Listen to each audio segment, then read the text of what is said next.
기흉의 가장 사실 완벽한 치료법은 틀림이 없는데, 그 이유는 기흉의 재발률 자체를 5% 미만으로 확 낮출 수 있기 때문에. 안녕하십니까. 저는 강남 세브란스 병원 흉부외과에 재직하고 있는 문덕환입니다. 제가 담당하고 있는 분야는 일반적으로 폐암과 식도암 수술을 주로 하고 있고요. 그 외에도 기흉이나 아니면 다한증, 다양한 일반 흉부 질환들을 다 다루고 있습니다. 기흉이라고 하면 공기가 폐 안에 차는 거예요. 근데 폐 안에 찬다기보다는 흉곽 안에 찬다고 하는 게 맞는 표현일 것 같습니다. 폐는 일반적으로 막이 두 개가 겹쳐서 싸고 있는데요. 폐를 주변에 바짝 붙어서 싸고 있는 장층막이라는 게 있고요. 장층막 밖에 벽층막이라고, 우리 이제 갈비뼈 안쪽에 있는 공간까지 그 두 개가 이렇게 싸고 있는데, 그 사이 공간은 항상 음압으로 유지가 되고 있고요. 공간 자체는 별로 크진 않아요. 거의 없다시피 한 공간입니다. 근데 우리가 어떤 상황이 됐건 간에 그 공간으로 공기가 유입이 돼서 그 음압으로 공기가 빨려 들어와서 공기가 차서 폐를 누르게 되는 그런 질환이 기흉인데요. 이 기흉은 일반적으로 재발이 굉장히 흔하다고 알려져 있습니다. 원인은 자발성이라는 건데요. 지금까지 알려진 바에 의하면 환자들이 대부분 성장을 하면서 가로의 성장보다는 세로의 성장이 많아지면서 폐의 끝부분이 약해져서 그 부분에 공기 주머니 같은 것들이 생겨서 터진다. 그래서 기흉이 생긴다라고 알려져 있고요. 그 외에도 외상이나 아니면 다른 폐의 문제들 때문에, 그러니까 폐결핵이나 아니면 만성 폐쇄성 폐질환과 같은 그런 병들로 인해서도 기흉이 발생할 수도 있습니다. 기흉의 대표적인 증상은 두 가지입니다. 첫 번째는 흉통, 두 번째는 호흡곤란입니다. 그런데 이거는 워낙 환자들마다 느끼는 바도 다르고, 처음 기흉이 생긴 사람들과 두 번째 발생한 환자들이 느끼는 빈도가 다르기 때문에 굉장히 주관적인 양상입니다. 하지만 흉통과 호흡곤란이 동시에 오는 경우에는, 젊은 사람인 경우에는 반드시 기흉을 감별해야 됩니다. 기흉 환자들이 걸리는 체질이 있습니다. 대부분 환자들이 키가 크고 마른 남자들이 보통 많이 생깁니다. 그래서 혹시나 살이 조금 찌면은 기흉이 재발률이 줄어들지 않을까라는 썰들이 의사들 사이에서 많이 이야기가 되어 있고, 실제로 살이 좀 찌면은 재발이 줄어든다라는 논문도 있습니다. 우리가 흔히들 기흉의 원인을 자발성이라고 이야기합니다. 그러니까 스스로 생기는 걸 이야기하는데요. 그러니까 어쩔 수 없는 경우가 많이 있는데, 그거를 유발시키는 인자 중에 가장 대표적인 것이 바로 담배입니다.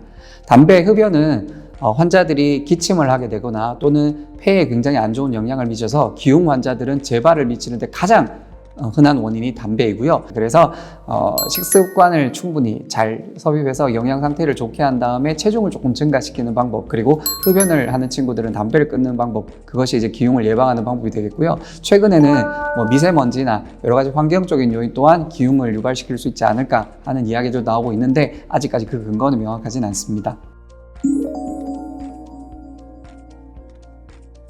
기흉의 치료에는 여러 가지들이 있을 수 있는데, 환자들마다 상황에 따라서 치료가 좀 다릅니다. 기흉의 양이 많지 않을 때는 우리가 고농도의 산소만으로도 서서히 공기가 흡수가 돼가지고 기흉이 없어질 수도 있고요. 근데 만약에 기흉의 양이 많거나 또는 폐에서 병변이 생겨서 지금 현재 기흉이 진행되고 있을 때는 산소만으로 치료가 어려운 경우가 많이 있어요. 그런 경우에는 공기를 밖으로 빼줘야 되는데, 튜브 같은 것들을 넣어서 우리가 흉관 삽관이라고 이야기를 하는데, 그걸 이용해서 공기를 빼거나 또는 굉장히 가느다란 카테터를 넣어서 공기를 빼는 방법이 있고요. 또는 재발이 굉장히 흔하게 생길 수 있는 위험성에 노출되는 요인에 처해져 있는 사람들 같으면은 수술적인 치료를 진행하고 있습니다. 우리가 보통 재발이 흔하다라고 하는 병은 자발성 기흉에 해당이 됩니다. 즉, 폐에 특별한 병이 없이 청소년기에 폐가 갑자기 이렇게 성장하면서 공기 주머니가 만들어져 가지고 그게 터져서 생기는 기흉일 경우에 굉장히 재발이 흔한데요. 재발이 어느 정도인가 하면, 일반적인 기흉은 보통 기흉의 재발을 50%라고 이야기를 합니다. 그리고 기흉이 재발이 일어난 사람이 또 기흉이 재발이 일어날 수 있는 확률은 보통 한 70%라고 이야기하고요. 70%인 사람이 또 기흉에 걸릴 수 있는 확률은 90%까지 올라가게 됩니다. 그래서 그 뒤로 계속해서 생기기 때문에 기흉 환자들의 절반이 재발을 한다고 보시면 되고 그 절반의 환자들의 대다수가 또다시 재발을 한다고 생각하시면 돼요. 그래서 굉장히 한 번 걸린 사람이 끊임없이 재발이 일어나는데요. 그래서 우리가 흔히 보통 흉부외과 의사들 사이에서는 기흉은 고질병이다 라고 이야기를 합니다. 그래서 기흉의 가장 사실 완벽한 치료법은 수술적인 치료가 가장 완벽한 치료인 게 틀림이 없는데 그 이유는 수술을 하게 되면 기흉의 재발률 자체를 5% 미만으로 확 낮출 수 있기 때문에 저희가 수술을 하게 되는 것입니다. 산소 치료를 하거나 시술을 냈을 때 재발을 떨어뜨리는 것은 전혀 아니고요. 산소 치료를 하거나 흉관 삽입을 하는 것은 지금 당장 기흉 때문에 폐가 짭으로 들어있는 환자를 폐를 펴기 위한 방법이지 그거는 절대 환자의 재발률을 낮추는 데 기여하진 않습니다. 저희 강남 세브란스 병원은 강남 한복판에 위치하고 있기 때문에 중고등학생들이 기흉으로 많이들 찾고 있습니다.